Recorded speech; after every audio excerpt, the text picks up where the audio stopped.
Oi, pessoal, tá todo mundo bem? Eu espero que sim. Essa é a nave Química Fisiológica, um canal com pequenas gotas de conhecimento.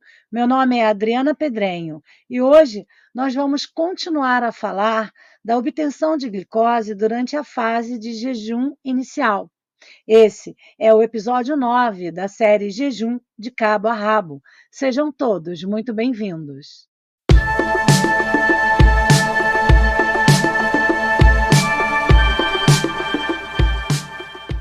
Antes de mais nada, você já sabe, deixa o seu joinha e compartilha, que é para a nave poder crescer.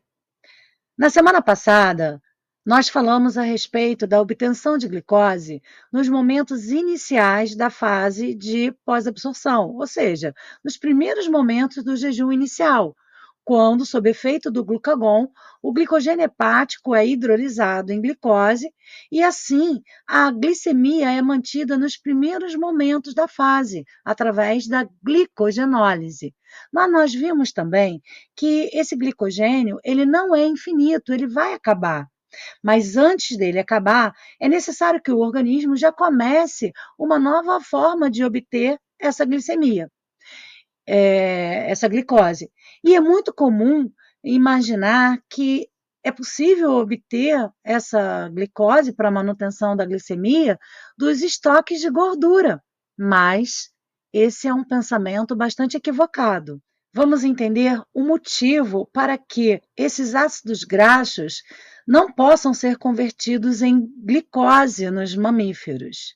As gorduras depositadas no tecido adiposo durante a fase de absorção são triacilgliceróis. E quando há a necessidade da obtenção de energia a partir dessas moléculas, elas são hidrolisadas, ocorre a lipólise, que é a quebra da gordura desses triacilgliceróis presentes no tecido adiposo e a liberação de ácidos graxos para a corrente sanguínea. Esses ácidos graxos, então, é que podem ser utilizados, sendo que o principal ácido graxo que forma os triacilgliceróis, que serão armazenados no tecido adiposo, é exatamente o ácido graxo palmitato.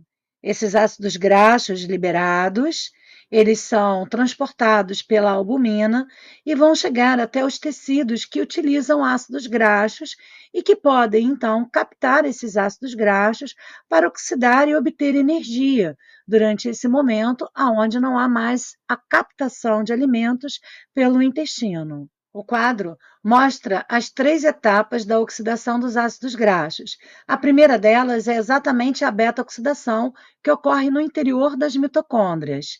Nesse processo, a molécula de ácido graxo é hidrolisada, liberando uma molécula de acetil-CoA que tem 2 carbonos, e também são formados o NAD e o FAD nas suas formas reduzidas, que têm potencial energético. Então, o palmitato, que é o principal ácido graxo armazenado nos depósitos de gordura, é hidrolisado nesse momento metabólico, liberando sempre essas moléculas de acetil-CoA no processo de beta-oxidação.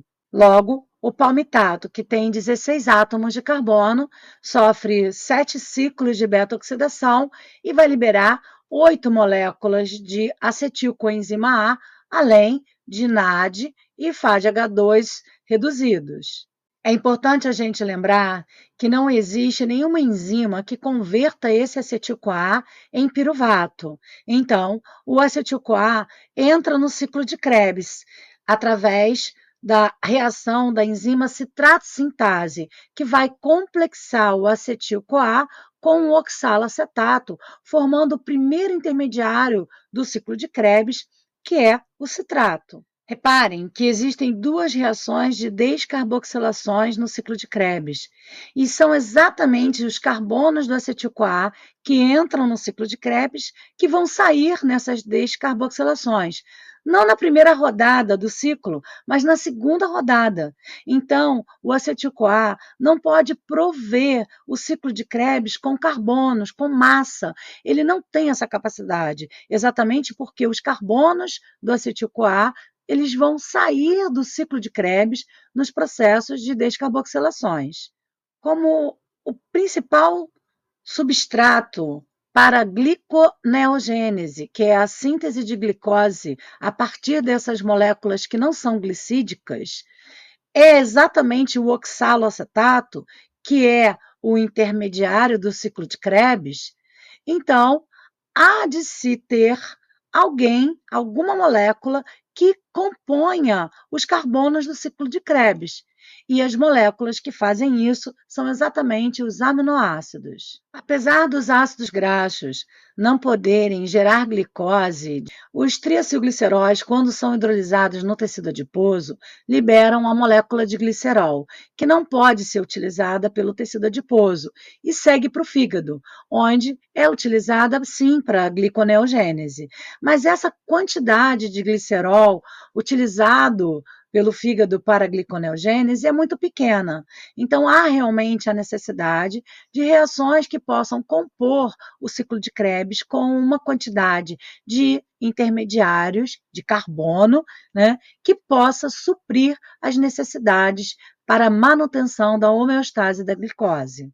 A maior parte da quantidade da energia das gorduras está presente exatamente nas moléculas de ácidos graxos, que apesar de terem bastante energia, não são glicogênicos, não podem gerar glicose, como a gente viu, mas geram energia para o corpo. Quem vai fornecer esses aminoácidos que serão utilizados como fonte de carbono para a síntese de glicose são os músculos. A entrada reduzida de glicose induz uma maior obtenção de energia a partir dos aminoácidos presentes no músculo. E são aqueles aminoácidos de cadeia ramificada, os aminoácidos escolhidos como reserva primária para a obtenção de energia nessa fase de pós-absorção, que é a fase do jejum inicial. Esses aminoácidos de cadeia ramificada são desaminados e o esqueleto carbônico correspondente é utilizado para a síntese de piruvato.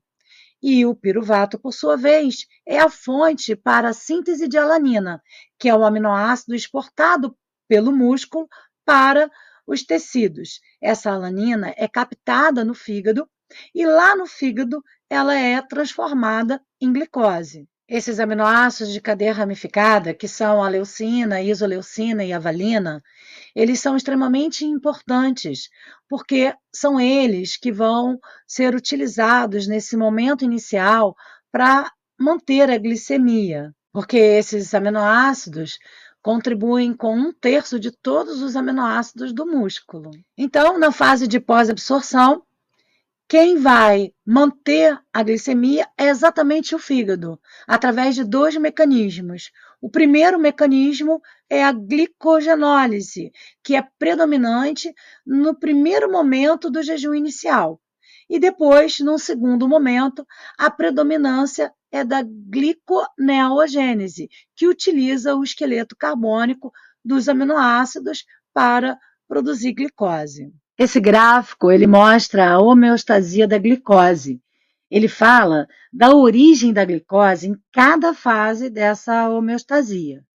No caso, a fase metabólica de absorção é coincidente com a fase 1, onde a glicose utilizada está vindo da absorção intestinal e, portanto, dizemos que a fonte é exógena. Mas reparem que antes de acabar completamente essa glicose exógena, o organismo já inicia a obtenção de glicose a partir do glicogênio, pela glicogenólise. Isso marca o início da fase de jejum inicial ou fase de pós-absorção.